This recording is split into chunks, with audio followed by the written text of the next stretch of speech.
So then we are back with the more understandings from the Renewed Covenant. The translation used is from the Aramaic English translation of the word. Came from the very Hebraic line ever since the time of Moshe and prior of his time. The understanding comes from an area where then the prophetic is also involved in layers. So then let's talk about a bit regarding these programs going on available in terms of religion and what they teach in television, radio programs, and computer, and with the advent of internet and links with the space and signals. What are these people truly teaching? Can you understand that every teaching done outside of the understanding from the camps, every teaching became a lie? There are people in the radio waves speaking for the world for 10, 20, 25, 30 years, and they only spoke lies. It is amazing when the Messiah was saying broad is the way leading to destruction. Boy, he meant what he said, and he said what he meant. It is absolutely very broad, because so many people scoundrelize his name, scoundrelize his prophecies, scoundrelize his anointing, what he did. They made a novel out of it, and he predicted would be like this in the future. But what is our standing before these people when we understand they are simply lying? Are we going to continue in sin that grace may abound? Because when we know what is a lie and we don't do what we must do, coming against them, then we are part of the lie.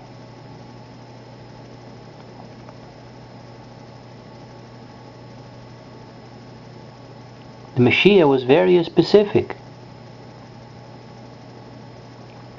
He spoke, and he spoke with conviction, because he knew in the future it would be like this.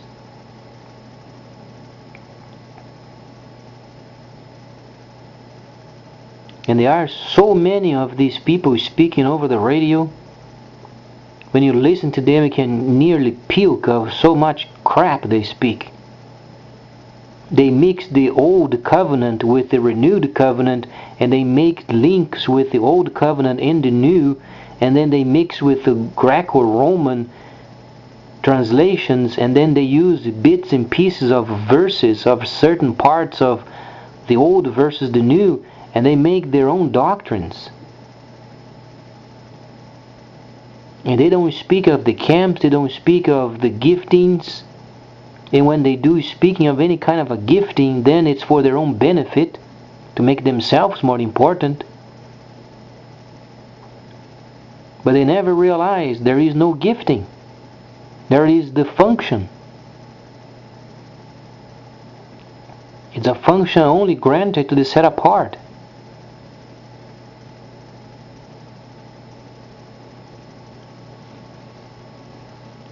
And they speak with such an eloquency, and then when you put together based upon the very factor of the Torah,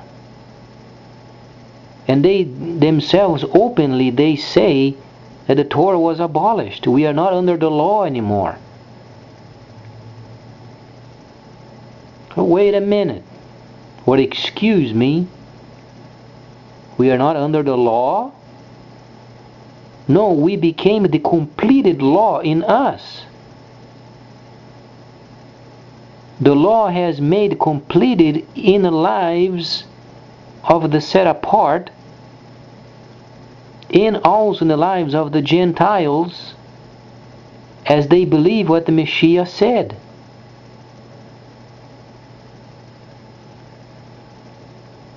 Because the only translation they best can describe from the modern translations versus what it was, is whatsoever you believe what the Messiah said would be done, then it's faith. It's the only time it fits.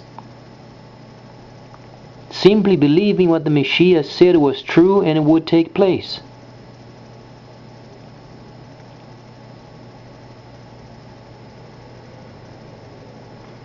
And then these people, when you listen to them over the radio, they say, oh, we are not under the law. What they are saying is this, and they say very plainly that the Torah was abolished.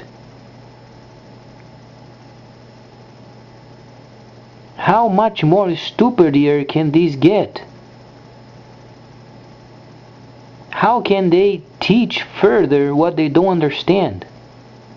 Only half of the Torah, half of the prophets were completed. But then they exclude the entire Torah, the prophets, and the writings because you can't make a division from Torah, prophets, and then writings. Those must remain linked. If you take a link apart, the others goes with it. It can't be removed.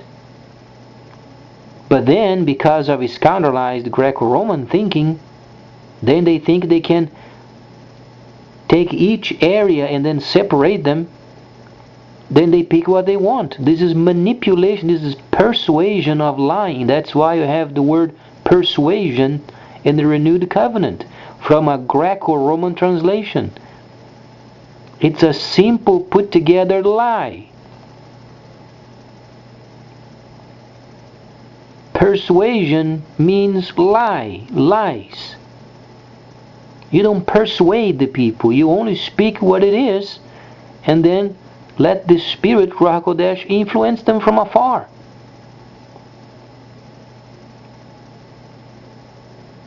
How are you going to persuade the words of the Creator Himself? You can't persuade His words. Only speak what He said, and then let Himself take care of the rest.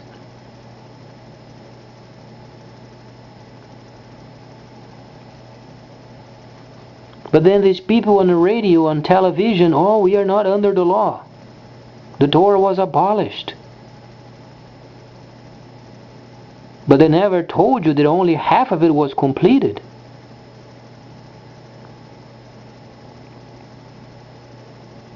And then whatsoever they speak afterward is a pure lie.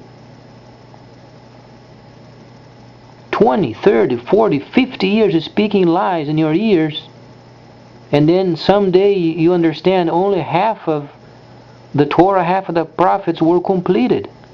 Where is the other half?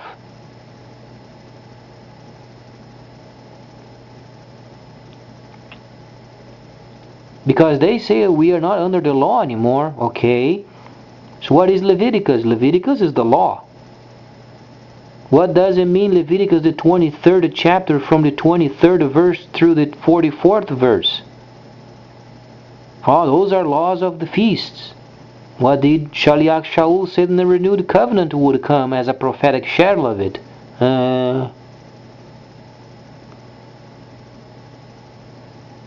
So there are no prophetic shadows then.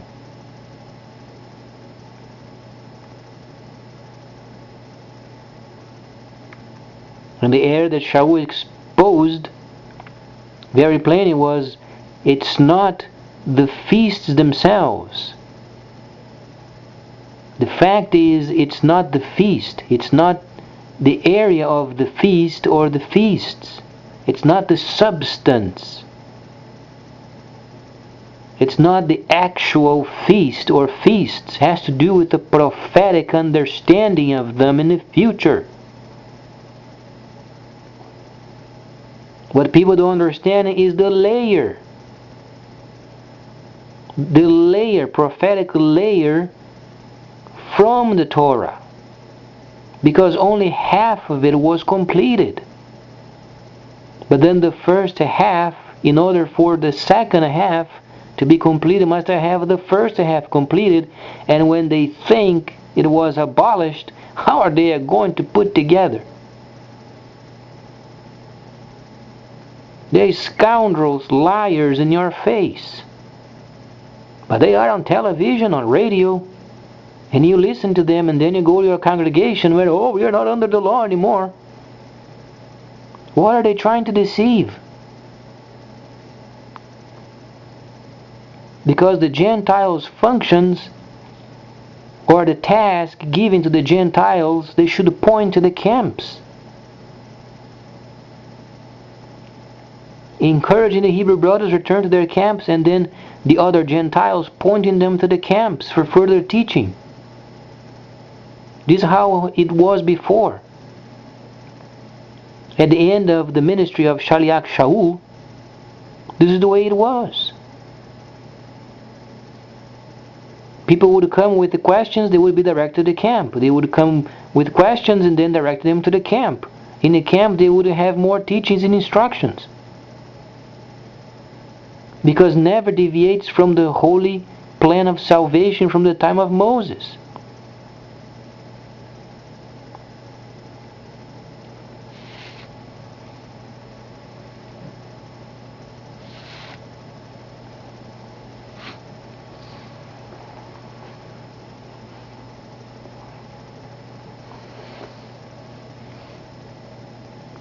And don't think only because then they understand that there is a camp and they must be at the camp that they can make a deal with the people of the camp. And forget about it.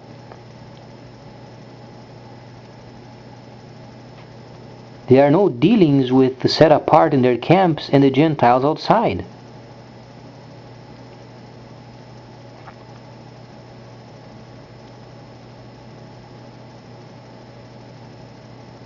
This scandalized bit, oh, you do this, then myself do this, and then you do that, and the other does the other, doesn't exist. When it comes from heaven, then there is a way of doing it, and it comes a way only. Because the Creator is far much more smart than we are, combined together.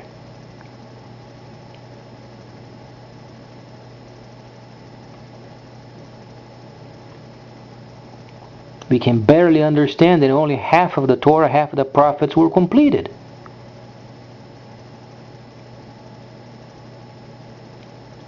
Then you take an orange, you divide it in half. What do you have?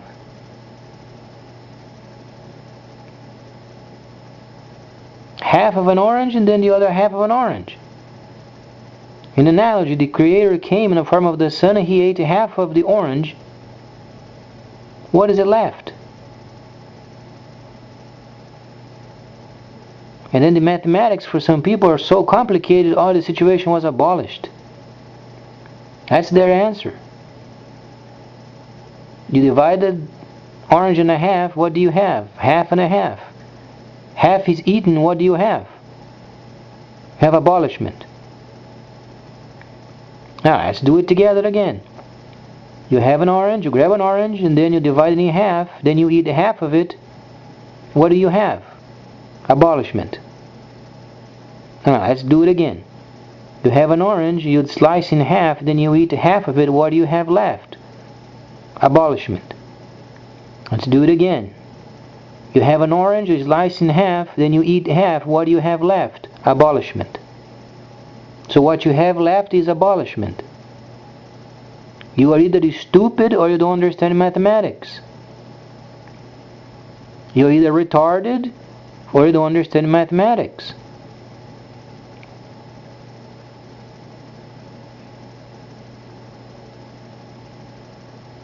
Half of the Torah, half of the prophets.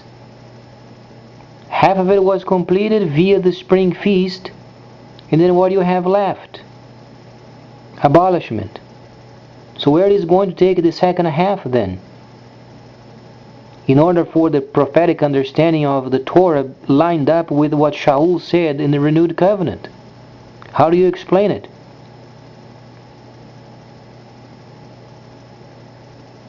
No, abolishment, they are going to heaven.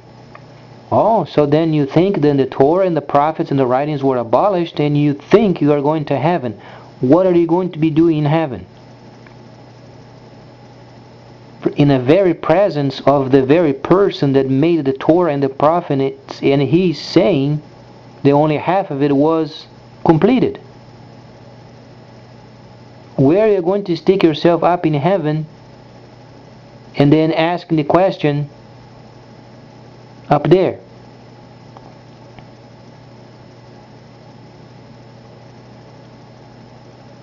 Oh, it was abolished.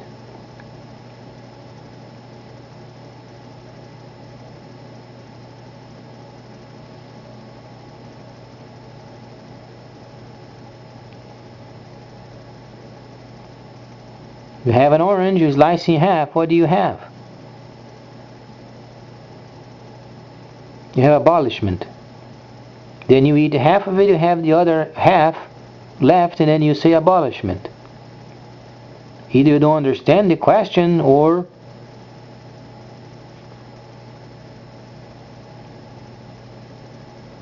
but for some people it's a very, very, what's the word? Complicated for them to answer. If you have half eaten and the other half to eat later, what do you have? Abolishment. Okay, so then you have left of an orange for the future, to eat in the future, and then you say abolishment. When are you going to eat the second half? So you're not going to eat the second half, you're going to be in heaven,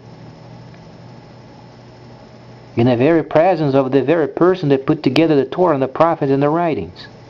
Where do you say that they were abolished?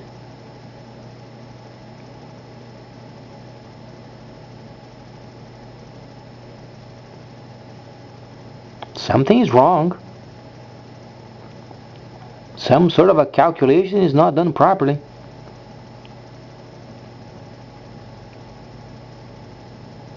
The works of these age does not justify what they do and what they think and their own doctrines.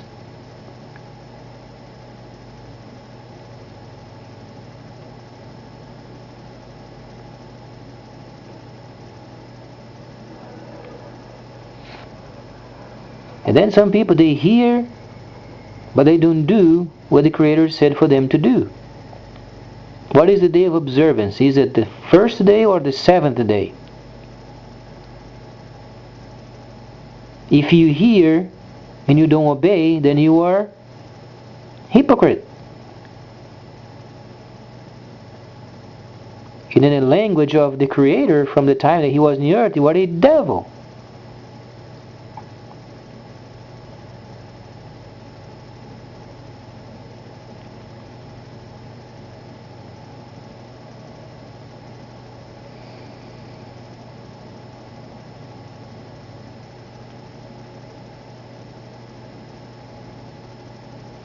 When the Messiah was speaking with the lady that had a flow problem,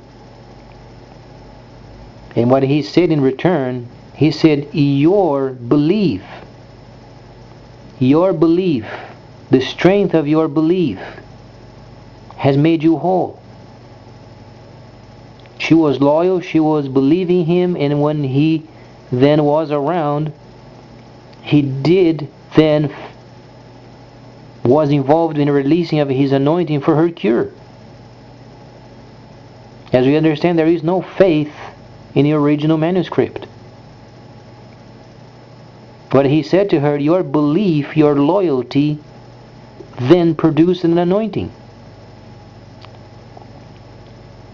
Because what you believed then has made you whole.